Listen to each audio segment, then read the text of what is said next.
masuk Islam setelah gagal bakar Al-Quran. Pastor Wolfross, namanya.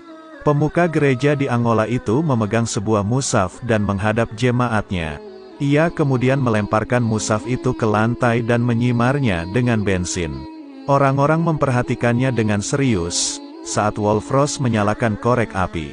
Namun entah bagaimana, tiba-tiba tangannya tersulut api dari korek itu. Mungkin tadi tangan itu terciprat bensin saat menyiram mushaf.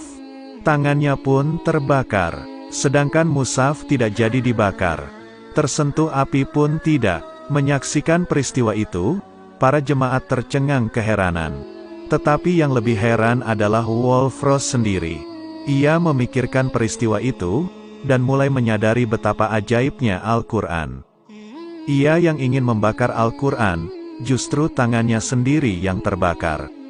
Ia yang ingin menghina dan memalukan kitab suci umat Islam, malah ia sendiri yang dipermalukan. Wolfross memikirkan peristiwa itu, keajaiban itu, dan mulai menyadari bahwa ia baru saja diselamatkan dari hal paling gila yang akan dilakukannya. Selama ini kebencian membuatnya tertutupi dari kebenaran Al-Quran. Selama ini kebencian membuatnya gelap memandang kitab suci yang mulai diakuinya penuh keajaiban. Dari lubuk hatinya yang paling dalam, ia kini menyadari bahwa Al-Quran adalah kebenaran.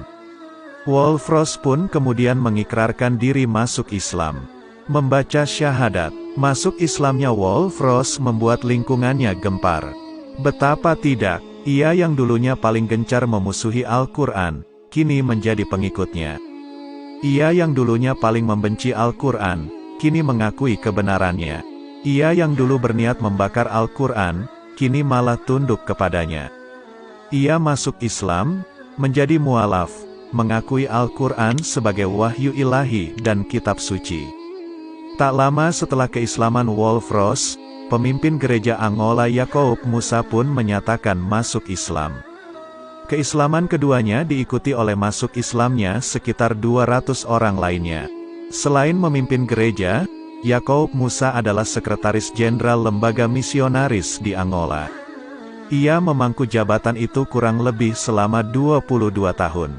Begitu masuk Islam, ia kemudian mengundurkan diri dari jabatan tersebut. Ketika pemimpin redaksi harian Tartim mewawancarainya, Yacoub Moussa mengatakan bahwa saat ini, sewaktu buku Ajaib Al-Kohas ditulis, ia menghabiskan waktunya untuk menyebarkan Islam di Nigeria. Masya Allah, demikianlah saat hidayah datang. Ia datang dengan kepada siapa yang dikehendakinya, dengan berbagai cara yang kadang tak pernah diduga. Saat hidayah datang, dan seseorang menyambutnya dengan sepenuh hati, Allah pun mengubahnya dengan segera. Ia yang tadinya membenci Islam menjadi sangat mencintainya. Ia yang tadinya memusuhi Islam, kini menjadi orang yang membelanya.